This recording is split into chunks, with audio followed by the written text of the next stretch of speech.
নমস্কাৰ এই মুহূৰ্তে আহি পৰিছে ৰাতিপুৱাৰ কেইবাটাও বিগ ব্ৰেকিং নিউজ আজি হৈছে 13 ছেপ্টেম্বৰ অসমৰ লগতে ভাৰতৰ বিভিন্ন প্ৰান্তৰ পৰা বাতৰিসমূহ জগত কৰা হৈছে তমিয়াৰ্স ভিডিঅ'টো ভাল পালে ভিডিঅ'টোত এটা লাইক কৰি চেনেলটো সাবস্ক্ৰাইব কৰিবলৈ নেপাহৰিব হয় এক ডাঙৰ খবৰ এক গুৰুত্বপূৰ্ণ খবৰ প্ৰতিগৰাকী মহিলাৰ একাউণ্টত মাহেকত দিব 1500 টকাকৈ হয় আপোনালোকে ঠিকই চাই আছে আপোনালোকে ঠিকই শুনি আছে মাত্ৰ 500 টকাত হ'ব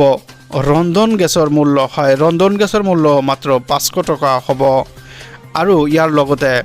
100 ইউনিট লৈকে বিনামূলীয়া বিজুলী লাভ কৰিব জনসাধাৰণে 200 ইউনিট লৈ বিদ্যুতৰ মূল্য আধা ল'ব চৰকাৰে ইফালে কৃষকৰ ঋণ মাফ কৰি দিয়া হ'ব বুলি এক প্ৰতিবেদনত জনাইছে OPSৰ পুনৰ প্ৰৱৰ্তন কৰা হ'ব এই কথা জনাইছে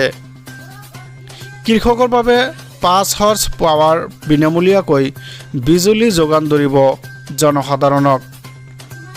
কৃষকৰ বাবে বিনামূলীয়া বিজুলী যোগান ধৰিব খেতিপথাৰত হয় খেতিপথাৰত বিনামূলীয়া বিজুলী যোগান ধৰিব OBCৰ বাবে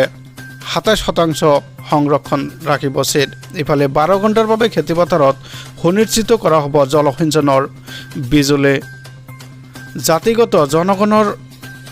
জনগণনাৰ প্ৰতিশ্ৰুতি প্ৰদান কৰিছে এই প্ৰতিবেদনত কৃষকৰ ওপৰত থকা গোচৰসমূহ উঠাই লোৱাৰ প্ৰতিশ্ৰুতিও দিছে এই প্ৰতিবেদনত হয় আপোনালোকে ঠিকই চাই আছে এক ডাঙৰ খবৰ এক গুৰুত্বপূৰ্ণ খবৰ এই কথা মধ্যপ্ৰদেশত কংগ্ৰেছ চৰকাৰ আহিলেই পূৰণ কৰিব 11টাকৈ প্ৰতিশ্ৰুতি হয় বিগ ব্ৰেকিং নিউজ এক ডাঙৰ খবৰ বিজেপিক প্ৰত্যাহ্বান জনাই কংগ্ৰেছৰ 11টা গ্যাৰাণ্টি প্ৰতিগৰাকী মহিলাৰ একাউণ্টত মাহেকত দিব 1500কৈ টকা ইফালে মাত্ৰ 500 টকাত পাব ৰন্ধন গেছ হয় ৰন্ধন গেছৰ মূল্য মাত্ৰ 500 টকা হ'ব আৰু ডাঙৰ খবৰ হ'ল 100 ইউনিট লৈকে বিনামূলীয়া বিজুলী যোগান ধৰিব জনসাধাৰণক হয় বিজেপিক প্ৰত্যাহ্বান জনাই কংগ্ৰেছৰ 11টাকৈ গ্যাৰাণ্টি এয়া চাওক বিজেপিক আঁতৰাই কংগ্ৰেছৰ চৰকাৰ হৈছিলে সেই একেই গ্যাৰাণ্টি 11টা বচন বুলি কৈছে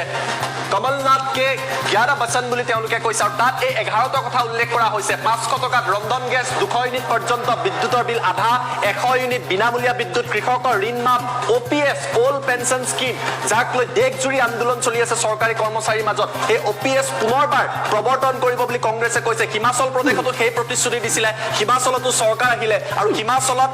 ইতিমধ্যে OPS কংগ্ৰেছে প্ৰৱৰ্তন কৰিছে প্ৰথম কেবিনেটে প্ৰৱৰ্তন কৰিছে যি গেটখন ৰাজ্যত সাকসেস মডেল আছিল কংগ্ৰেছৰ নিৰ্বাচনী ষ্ট্ৰেটেজি আছিল হে একেকেটা বিষয় কংগ্ৰেছে এই মুহূৰ্তত লোৱা হৈছে আৰু কংগ্ৰেছৰ এই প্ৰতিশ্ৰুতিক লৈ বিজেপি এটা যথেষ্ট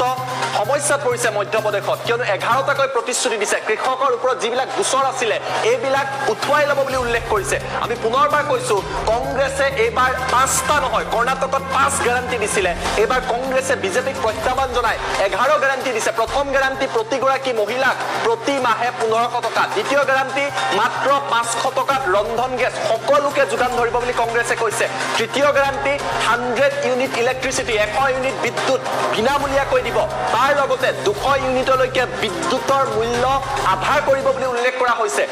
সমান্তৰালভাৱে কোৱা হৈছে যে কৃষকৰ ঋণ মাফ কৰি দিয়া হ'ব কৃষকৰ ঋণ মাফ কৰি দিয়া OPS অল্ড পেনশন স্কিম পুনৰবাৰ চৰকাৰী কৰ্মচাৰীৰ বাবে প্ৰৱৰ্তন কৰা হ'ব বৰ্তমান NPS চলি আছে কৃষকৰ বাবে 5000 হৰ্চ পাৱাৰ বিনামূলীয়া বিদ্যুৎ কংগ্ৰেছে যোগান ধৰিব বুলি প্ৰতিশ্ৰুতি প্ৰদান কৰিছে সমান্তৰালভাৱে কোৱা হৈছে অন্যান্য পিছপৰা জাতিৰ বাবে OBCৰ বাবে 27% মধ্যপ্ৰদেশত সংৰক্ষণ কৰা হ'ব 12 ঘণ্টাৰ বাবে খেতিপথাৰত সুনিশ্চিত কৰা হ'ব খেতিপথাৰত বিদ্যুৎ জলসিঞ্চনৰ বাবে জাতিগত জনগণনাৰ প্ৰতিশ্ৰুতি প্ৰদান কৰিছে আৰু এই সমূহ কথা কংগ্ৰেছৰ তৰফৰ পৰা উল্লেখ কৰা হৈছে কেইবাটাও বৃহৎ গ্যাৰাণ্টি কংগ্ৰেছে প্ৰদান কৰিছে আৰু কৈছে যদিহে মধ্যপ্ৰদেশত কংগ্ৰেছৰ চৰকাৰ